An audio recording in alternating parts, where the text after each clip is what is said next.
welcome in. It's really great to have you joining us today. Yeah, thanks for being here with us. So, if you have ever stopped and wondered why you naturally click with certain people, Or how your streaming cues might actually be dictating your social life. right, in ways you can't even see, honestly, No, well, you are in the exact right place for this. you really are. Because our mission on this deep dive is to unpack the invisible forces that shape our social lives. We are looking at everything from the media we consume to the people we ultimately choose to trust. It's a really profound topic to explore. I mean, people often view their social lives as just a series of organic connections or, random encounters. Just things that happen to them. Exactly.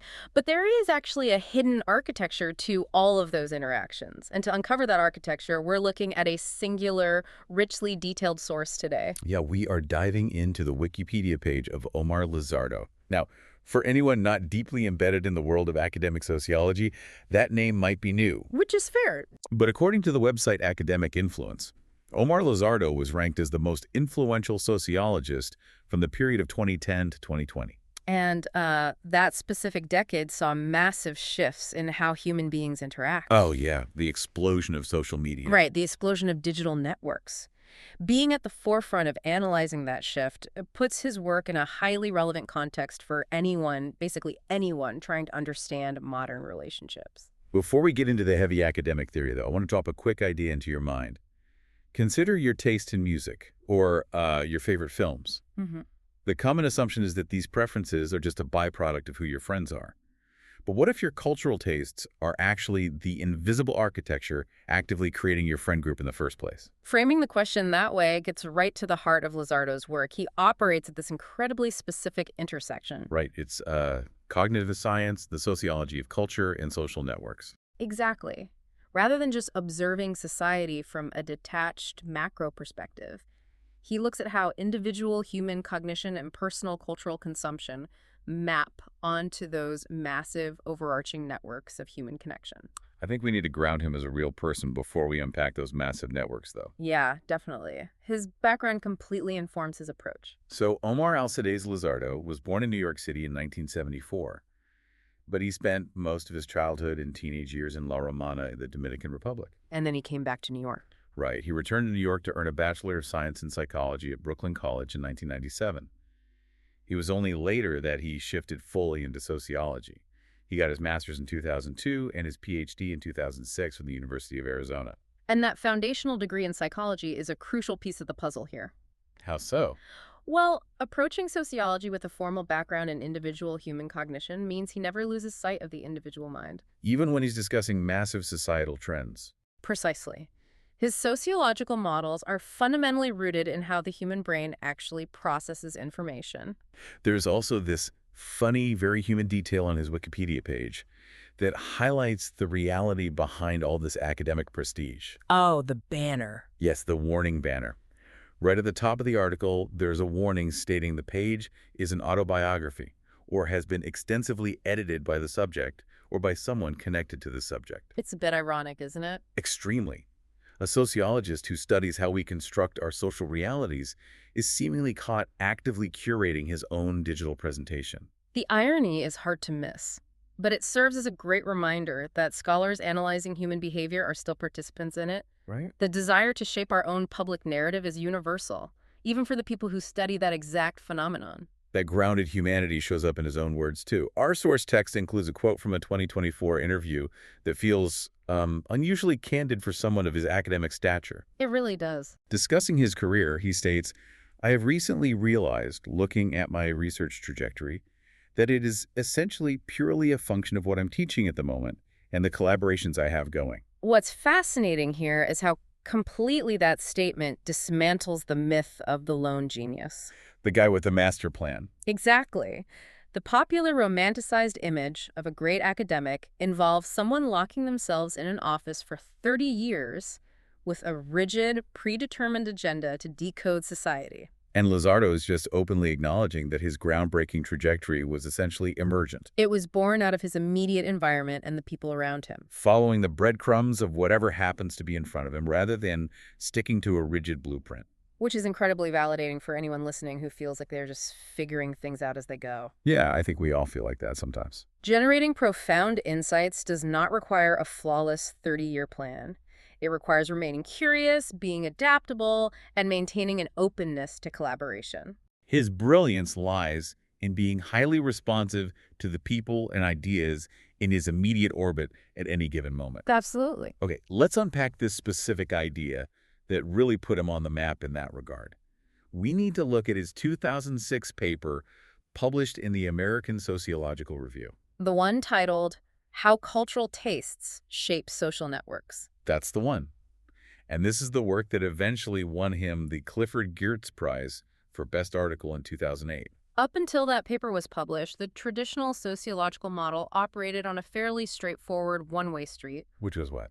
Your social networks determine your cultural tastes. Oh, okay. The prevailing assumption was rooted in homophily and peer pressure. If you spend time with a certain group of people, their influence will eventually dictate the kind of music you listen to, the art you appreciate, and the clothes you wear. Meaning your friends create your tastes. Right. But Lizardo looked at that model and proposed the reverse. He asked if our cultural tastes have an independent effect on our social structure. Does a person's love for a specific genre of music actively build the network of relations around them?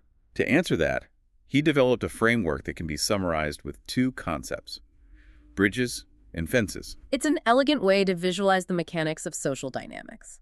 Starting with bridges, Lizardo's research indicated that popular culture things like blockbuster movies, top 40 music, viral television shows acts as a bridge.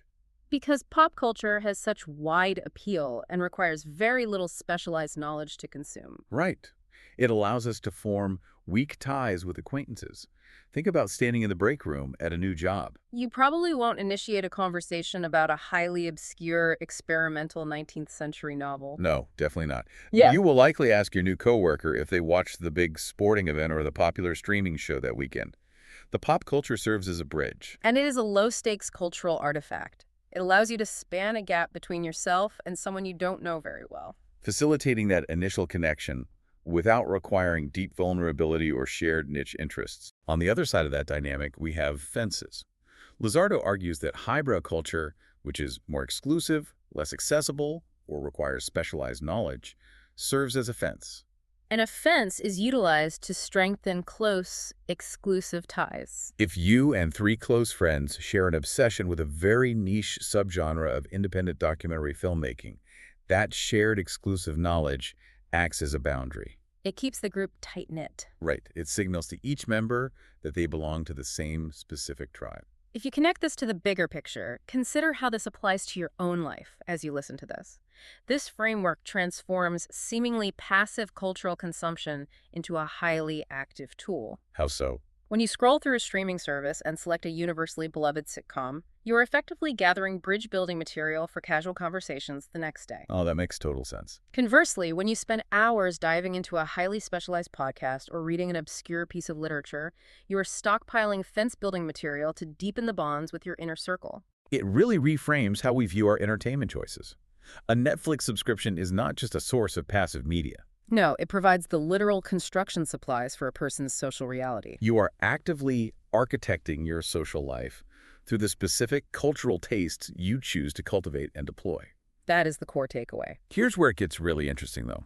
Lizardo's work extends far beyond pop culture and immediate friend groups.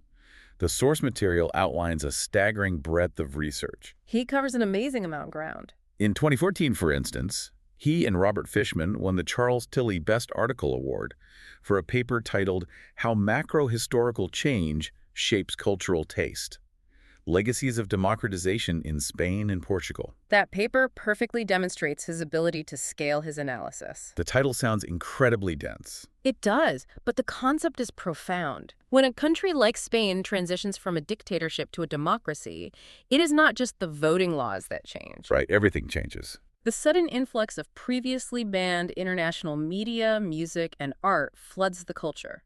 Lizardo traces how that massive political shockwave trickles all the way down to reorganize how young people form their subcultures and personal identities. He connects the macro history of an entire nation to the micro level of a teenager's record collection. Precisely. He also reverses that lens entirely.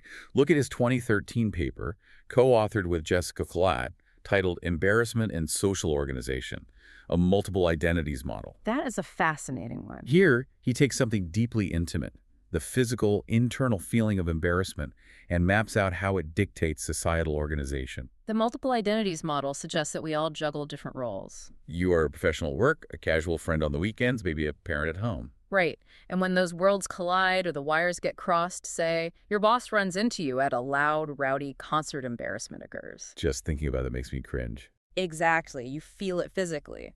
Lizardo's research posits that embarrassment is not just a personal failing.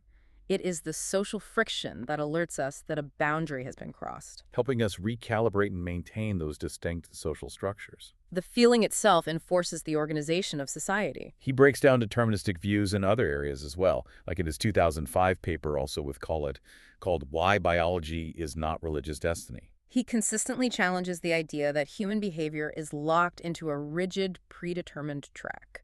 But what seems to elevate his influence is his dedication to proving these theories with rigorous quantitative measurement. Theoretical sociology can sometimes struggle with empirical proof. Our sources highlight his involvement in significant data projects to combat exactly that. Like the National Science Foundation-funded NetSense project. Yes, as well as the National Institutes of Health-funded NetHealth project. How do those projects actually capture the data needed for these massive theories? Studying pervasive networking sounds incredibly abstract. Well, historically, sociologists relied heavily on self-reported surveys to map networks. They would simply ask people, who are your friends? Who do you spend time with? The problem is that people forget. They forget, or they lie, or they present an idealized version of their social lives. Right, everyone wants to seem more social than they actually might be. Exactly. Projects like NetSense and NetHealth utilize smartphone sensors, Bluetooth proximity logs, and communication metadata to track who is actually spending time together and for how long. Oh. They map the physical and digital reality of human connection, turning abstract behaviors into hard, trackable data points. That desire to track the untrackable is also the focus of his 2020 collaborative book, Measuring Culture. Culture is notoriously nebulous. Putting a hard metric on a cultural trend or a shared belief seems nearly impossible. It's a massive challenge for the field. The book provided a methodological roadmap. Rather than just guessing what a specific demographic values based on intuition, sociologists can now use computational text analysis to process millions of public posts or emails. They can run sentiment analysis to see exactly how language and cultural values shift over time. Lizardo's work in this book helped equip the discipline with the tools to translate subjective cultural vibes into objective, measurable numbers. That kind of methodological contribution really explains his massive footprint on the institutions of sociology itself. From 2006 to 2018, he was at the University of Notre Dame, serving as a full professor and a key part of their interdisciplinary Center for Network Science and Applications. He then moved to UCLA in 2018 to become the Leroy Neiman Term Chair Professor of Sociology. His influence extends into the editorial side of the sciences as well. Serving as a co-editor of the American Sociological Review put him at the helm of the discipline's flagship journal. Furthermore, joining the board of reviewing editors for science in 2020 placed him in a fascinating position. He is actively helping to define the boundaries of what the broader scientific community considers groundbreaking research. While he is shaping the future of the discipline, he also maintains a strong tether to its past. In 2021, he co-edited the Handbook of Classical Sociological Theory, updating the foundational theories of the field to remain relevant for modern complexities. Having that firm grasp on the historical giants of sociology sets the perfect stage for his most recent conceptual work, which directly challenges how some of those classical theories are applied today. Yes, it really does. Since today is March 5th, 2026, we can look at his latest major project. The source text mentions a book co-authored with Michael Strand titled Orienting to Chance. The Wikipedia page notes it was slated for publication in the summer of 2025 by the University of Chicago Press. So it is now out and tackling some deep theoretical waters. The core concept of orienting to chance is recovering the role of probabilism in social theory. Probabilism, break that down for us. When sociologists analyze classical figures like Max Weber or Pierre Bourdieu, there is a temptation to extract rigid, deterministic rules about society. Determinism operates almost like a train schedule. If A happens, for example, if a person grows up in a specific economic bracket, then B must be the outcome. It treats human society like a simple physics equation. Which is precisely the issue Lizardo and Strand are addressing. They argue that we need to embrace probabilism. Think of probabilism less like a train schedule and more like a weather forecast. Economic conditions or social structures might make a certain outcome highly likely. Just as certain atmospheric conditions make rain likely. Right. However, chance, randomness, and unpredictable encounters are fundamental features of the social fabric. Embracing the role of random chance actually improves our ability to analyze the messy, unpredictable reality of how human lives actually unfold. Absolutely. So what does this all mean? Taking a step back to view the entirety of Omar Lizardo's career, a clear narrative emerges for anyone listening. Society is not just a rigid structure that you are passively enduring. Through the seemingly trivial pop culture you consume, through your openness to chance collaborations, and even through your internal moments of embarrassment, you are actively participating in the construction of your world. You are the architect of your social reality. It shifts the perspective from passive observation to active participation. It really does. To build on that, I want to leave you with one final thought to explore on your own. It stems from a paper Lizardo published in 2015 called Beyond World Images: Belief as Embodied Action in the World. That paper won an honorable mention for the Theory Prize in 2017. Embodied action in the world is a phrase that requires a bit of unpacking, though. It means that a belief is not just an invisible idea floating in your head. If you believe in being a supportive friend, that belief only truly exists in the physical act of showing up for them.